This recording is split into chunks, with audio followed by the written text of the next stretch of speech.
प्यारे बच्चों, मेरे YouTube चैनल पर आप सबका स्वागत है। अधिकतर बच्चों को 10वीं और 12वीं की परीक्षाओं से डर लगता है। तो चलिए आज हम कक्षा 10वीं में कोर्स बी में हिंदी के बारे में बात करते हैं। अगर आपकी बिल्कुल भी तैयारी नहीं है, तो हम बिल्कुल स्टार्टिंग से काम करते हैं कि हमें तैयारी कैसे करनी है, ताकि हमें जल्दी से पेपर भी करने का समय मिल जाए और पेपर में जो भी आया हो हमें ये रहे कि हमें किस तरीके से करना है।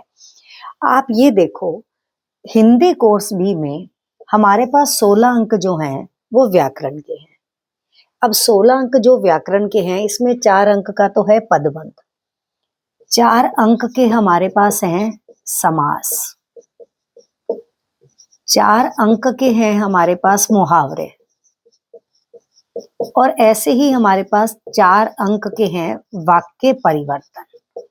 अब हम एक एक टॉपिक को लेकर अलग अलग वीडियो में तैयारी करेंगे ताकि कुछ भी हमें मुश्किल ना लगे।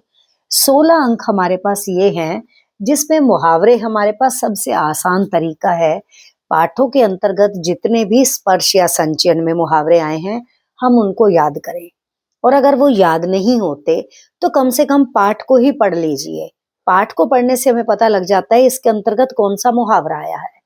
अब हमारे पास है अगला काम, लेखन कौशल के अंदर 4 नंबर की हमारे पास आती है सूचना, 3 नंबर का आता है हमारे पास विज्ञापन, उसके बाद हमारे पास 5 अंक का आता है पत्र, और 5 अंक का है हमारे पास अनुच्छेद। इसके अलावा हमारे पास 5 अंक आते हैं, या तो हमें ईमेल लिखना हो और या फिर इसी में कहानी लेखन। अब पहले हम मोटे तौर पर ऐसी चीजों की चर्चा करेंगे। हम एक एक विषय को तो लेंगे अलग अलग वीडियो में, लेकिन हम इनकी तैयारी करें कैसे। जैसे मैंने यहाँ 16 नंबर की ग्रामर में आपको बताया कि हम मुहावरों की चर्चा करेंगे, तो आपने अगली, जब तक मैं आपको वीडियो भेजूंगी, आपने पाठों के पीछे जो मुहावरे दिए हों कम से कम वो याद करें। पाठों के अंतर्गत जो मुहावरे आएंगे मैं हर एक पाठ से रिलेटेड करवाऊंगी। उसके बाद है हमारे पास व्याकरण में है 4 नंबर की सूचना। मान लीजिए आज हमें ये 4 अंक का तैयार करना है। सूचना क्या है कि हमने किसी को बताना है, किसी को सूचित करना है। आपके विद्यालय में मान लीजिए आप सांस्कृतिक कोई समिति है, उसके अध्यक्ष हैं, और उसमें आपको हिंदी सप्ताह मनाया जा रहा है विद्यालय में, और उसके लिए आपको सूचना तैयार करनी है। अब सबसे पहला काम हमारे पास क्या है, जब भी हम सूचना लिखेंगे तो आपने सबसे पहले सूचना के अंतर्गत क्या काम करना है।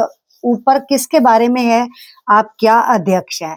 अगर मान लीजिए आप अध्यक्ष हैं सांस्कृतिक कार्यक्रम समिति के, और आपके विद्यालय का नाम नहीं दिया गया, सिर्फ ये कहा है आपके विद्यालय। अब आपका तो कोई भी विद्यालय हो सकता है। तो सबसे पहले सूचना लिखने से पहले एक तो हर टॉपिक को यहाँ अलग अलग पेज पे करोगे आप। आपने लिख दिया यहाँ अ ब स विद्यालय, ठीक है। अब ये क्या है, आप किसके हैं, सांस्कृतिक कार्यक्रम के समिति के अध्यक्ष हैं, तो सांस्कृतिक कार्यक्रम समिति, मैंने ये पूरा नहीं लिखा है, समिति।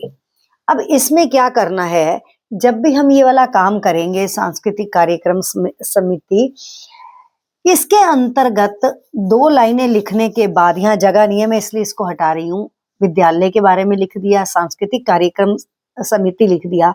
तीसरे नंबर पर क्या है, ये हिंदी सप्ताह का आयोजन, तो हिंदी सप्ताह का आयोजन तीसरे नंबर पे, सप्ताह का आयोजन। और यहाँ पर हमने लिख दी है सूचना। ऊपर विद्यालय के बारे में मैंने बोला, उसके बारे में मैं लिखा सांस्कृतिक कार्यक्रम समिति, हिंदी सप्ताह का आयोजन, सूचना। 1 2 3 और ये 4, ये 4 चीजें हमारी पूरी हो गई। उसके बाद आप यहाँ लेफ्ट हैंड पर लिखेंगे दिनांक। अब यहाँ दिनांक जब लिखोगे तो बेटे यहाँ दिनांक जब लिखी गई तो यहीं से शुरू करो, ये एक आपका पैराग्राफ बन जाएगा। अब इस पैराग्राफ में हमने क्या सूचना लिखनी है, एक तो आप किसी को सूचित कर रहे हो तो बताओगे कितने से कितनी कक्षा तक का ये आपका कंपटीशन है, प्रतियोगिता है, किस बारे में है, कहाँ पर ये प्रतियोगिता होगी, इसमें अगर किसी को नाम देना है, तो उसकी अंतिम तिथि क्या रहेगी और वो नाम किसको देना है और इस सारे कार्यक्रम का आयोजन कहाँ किया जाएगा। इतना लिखने के बाद, यहाँ सूचना देने के बाद, आपको सबसे पहले वाली लाइन पे जाना है जहाँ लिखा हुआ था कि आप क्या हैं? सांस्कृतिक कार्यक्रम के अध्यक्ष हैं। तो इसका मतलब आपकी तरफ से सूचना जा रही है, तो यहाँ जहाँ खत्म होगा, आप नीचे लिखोगे सांस्कृतिक कार्यक्रम अध्यक्ष, या अगर ये नहीं लिखो तो केवल अध्यक्ष ही लिख दो, अध्यक्ष। ये लिखने के बाद आप अपना नाम या क ख ग कुछ भी लिख सकते हो। अगर आप इस फॉर्मेट से ये काम करोगे तो आपके नंबर कहीं भी नहीं कटते हैं। और अगर कहीं किसी बच्चे को लगता है कि मेरे में वर्तनी की अशुद्धि रहती है, मतलब स्पेलिंग मिस्टेक की, तो आधे से ज़्यादा चीज़ें तो हमारी जो ऊपर टॉपिक दिया जाता है उसी में कवर हो जाती हैं। मैं आशा करती हूँ कि जो आज मैंने 4 नंबर का ये टॉपिक सूचना का समझाया है, सभी बच्चों को समझ आ गया होगा।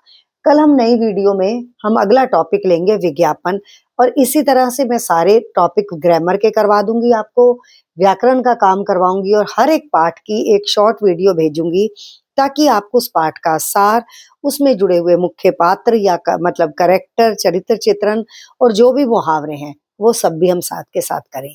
मेरे चैनल को लाइक करें, सब्सक्राइब करें। धन्यवाद।